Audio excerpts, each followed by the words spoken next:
All right, ready to get philosophical. Today we're doing a deep dive into Wittgenstein's logical atomism. Oh, no, this is a fun one. Even if it's not super popular with analytic philosophers anymore, it really makes you think, about how language connects to the world. Yeah, it's like, can we really break down language to find those tiny pieces, the building blocks of reality? They're a really cool philosophical puzzle. A puzzle with a lot of pieces. Exactly. Yeah. And to help us put it together, we're going to be using excerpts from the Stanford Encyclopedia of Philosophy's entry on Wittgenstein's logical atomism. Great source. It is. And for our listeners, since you're all philosophy fans already, you probably know the basics. So this is going to be more like a focus refresher, hitting the key points and maybe finding some new insights. I like that. It's not just the what, but the why. Why it was important, why it ultimately didn't work out. Exactly. So to get us started, what's the basic idea behind logical atomism? The core idea is that any statement, no matter how complex it seems, can be broken down into these super simple fundamental parts. Like the most basic building blocks of meaning. Exactly. And for Wittgenstein, these were basically names. Names that corresponded to the simplest elements of reality, which he called objects. So each name is a label for a piece of reality. And by putting them together, we can build a picture of the world. You got it. Okay, but this is the part that always gets me. What exactly can be considered one of these simple objects? Yeah, that's where things get interesting. There was a lot of debate about what qualifies. Some philosophers thought that objects had to be physical things. Others argued for abstract concepts, like properties or relations. So blue could be an object, not just the name of a color. Right, exactly. Oh, And Wittgenstein even went further. In his notebooks, he suggests that maybe those points in our visual field, like how a star looks, could be considered objects. hold on. So my visual experience is like built from these fundamental blocks of reality. That's kind of trippy. Yeah, it really pushes the boundaries of how we think about perception and reality. But like I said earlier, we'll see that he changed his mind about this later on. Interesting. Okay, so we've got these names pointing to potentially mind-blowing objects. How do we get from that to the more complex statements we use every day? Well, that's where linguistic atomism comes in. Wittgenstein thought every statement ultimately could be broken down into sentences with just names. Okay, like a recipe then. Every complex dish can be reduced to its simple ingredients. Perfect analogy. So it's not just that reality is made up of these simple objects, it's that language reflects that same structure. So language is like a mirror of reality then. Precisely. And this is where Russell's work really influenced Wittgenstein, particularly his theory of descriptions, how it tried to analyze things like the present King of France. So they were both trying to get the most basic level of meaning, stripping away the ambiguity. Exactly. Wittgenstein believed that if we could analyze language completely, we wouldn't even need to talk about existence directly. The name being there in the fully analyzed sentence would show that it exists. That's pretty elegant, but it makes me wonder, if we're talking about existence, does that mean we have to talk about reality too? The foundation on which these objects exist. You're right on track. And that brings us to the metaphysical side of logical atomism. That's where it gets really interesting. All right, let's jump into that then. What did Wittgenstein say about the nature of reality itself? So when we talk about the foundation of reality, we're basically asking, what is there? What must there be? And for Wittgenstein, this comes down to the concept of substance. Substance. That's a word philosophers have been debating for a long time. What did Wittgenstein mean by that? He was inspired by Kant, who saw substance as something that persists through time. But Wittgenstein, he takes it a step further. I bet he connects it to his idea of objects. Exactly. For Wittgenstein, substance isn't just about lasting through time, but through all possible worlds. So think about every way the world could be. Every alternative reality substance is what stays the same across all those possibilities.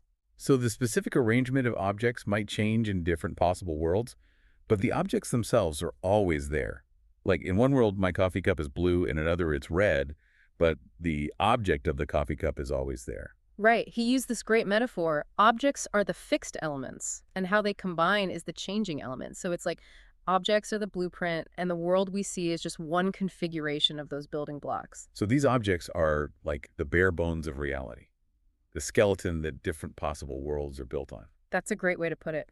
And Wittgenstein argued that if there weren't these fundamental, unchanging objects, if everything was just, contingent, then the meaning of any statement would depend on an endless chain of other statements. So to say this table is brown would mean you first have to know that wood exists, this table is made of wood, and so on, maybe forever. Exactly. It would be like building a house on shifting sand. Language wouldn't have a solid foundation, and we couldn't form a coherent picture of the world, true or false.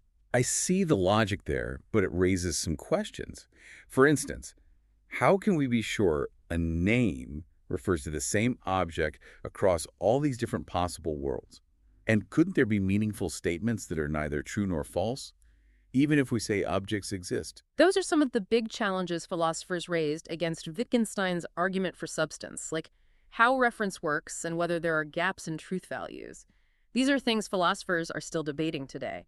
But it just goes to show how deep Wittgenstein was thinking and how he pushed the boundaries of traditional philosophical questions. It's really like we're looking into the core of language and reality, trying to see the fundamental gears turning. But even if we accept the idea of these objects, how would we ever know what they are? Did Wittgenstein think we could actually identify them? Well, that's where the epistemology of logical atomism gets really interesting. It seems like at first, Wittgenstein thought he actually did know some simple objects, those visual points he mentioned. So he thought that seeing that star, that direct experience, could correspond to one of these fundamental objects. It seems so in his early work. But later, he suggests that figuring out specific simple objects, that's not the job of a logician. That's something for empirical investigation to handle. So it's not just like armchair philosophy. We'd have to go out in the world and find these objects. Not quite. Remember, Wittgenstein's not talking about what's physically possible, just what's metaphysically possible. He still thought that logical analysis would ultimately reveal the nature of these objects. By breaking down language, the objects would reveal themselves. Okay, so back to the recipe analogy then. By carefully analyzing language, we get down to those basic ingredients. Yes. But there's a twist. Wittgenstein later realized this idea of discovering objects through analysis had a fundamental flaw. He had made a mistake. Ooh, a philosophical plot twist. What was the mistake? And how did it affect the whole idea of logical atomism? Okay, so what was this mistake? Did Wittgenstein just give up and say, well, language is just too messy? Not exactly, but it was a pretty big shift in his thinking. He realized he had been thinking of logical analysis like it was chemical analysis. Okay, I'm listening. Tell me more about that. Well, he initially thought you could analyze language like you break down a substance in the lab, separate it into its pure elements, the atoms of meaning. But then he realized that analogy doesn't really work. So language isn't like some chemical compound with a fixed formula. It's not just about combining the right ingredients. Exactly. And one of the big things that made him realize this was the color exclusion problem. The color exclusion problem. All right, tell me more about that. What is it, and why was it a problem for logical atomism? Okay, so imagine these two statements. This spot is blue and this spot is red. We all know they can't both be true, right? The colors exclude each other. Right, like basic color theory. One spot can't be blue and red at the same time. Exactly. But the question is, can we explain this as a logical contradiction? Wittgenstein first thought we could. He figured that if we analyzed the statements further, we would find some kind of hidden inconsistency. So he was looking for a way to show that the idea of a spot being both blue and red is just, like, logically impossible. Yeah, but as he thought more about it, he started to doubt it. He realized some things like the differences between shades of colors, maybe they aren't reducible to simple logic. It's almost like the exclusion comes from the nature of color itself, not some hidden contradiction in language. So it's more like the world itself, the reality of color, is what sets the limits of what's possible. And those limits go beyond just the rules of logic. Yeah, I think that's a good way to put it. And this was a turning point for Wittgenstein. It made him really rethink the relationship between language and reality and realize the limits of what logical analysis could do. So the color exclusion problem was a crack in the foundation of logical atomism. Were there other problems that led to Wittgenstein abandoning it? Yeah, another big one was the problem of generality. Dealing with statements that use words like all or some. Like everything in this room has a hat. Ah, yes, the quantifiers. Those always seem to cause trouble. How did Wittgenstein approach them initially? Well, his first instinct was to analyze these statements as just super long conjunctions or disjunctions. So you break down everything in this room is wearing a hat. And Oh, yeah? you have a hat, and I have a hat, and that chair has a hat, and so on for every single thing. Yep, that was the idea. But he realized pretty quickly that this just doesn't work, especially when you have infinitely many things. Yeah, then you'd be listing things forever. Like a to-do list you could never finish. Exactly. He basically realized that he had confused a sum with the limit of a sum. He was trying to use a finite way of analyzing an infinite concept, and it just wasn't going to work. He even compared it to treating a general statement like it's a finished product when it's really more like an ongoing process. So the problem of generality kind of highlights a deeper problem with logical atomism then. Like the idea that we could totally analyze any statement no matter how complex, that turns out to be a lot trickier than it seems. Oh, yeah, for sure.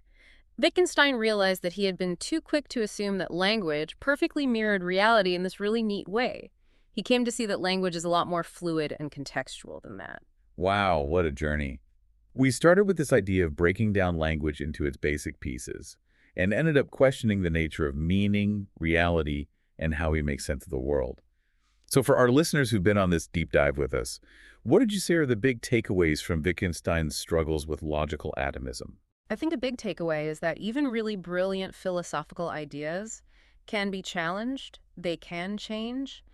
It's a good reminder to approach these questions with a critical eye and, with some humility. It's true. It's not about getting to the right answer. It's more about always questioning, exploring, and being open to different ways of thinking. Absolutely. And I think Wittgenstein's journey shows how important it is to pay attention to how language actually works. It's not just a tool to represent reality, it's a complex system with its own logic, its own limitations. Well said. And for our listeners who want to learn more, I recommend checking out the full Stanford Encyclopedia of Philosophy entry on Wittgenstein's logical atomism. And of course, there's nothing like reading Wittgenstein himself, the Tractatus, where he first explores these ideas. It's definitely a challenging read, but it's so rewarding. It makes you think about language and reality in totally new ways. It really does. So until next time, keep questioning, keep exploring, and keep diving deep.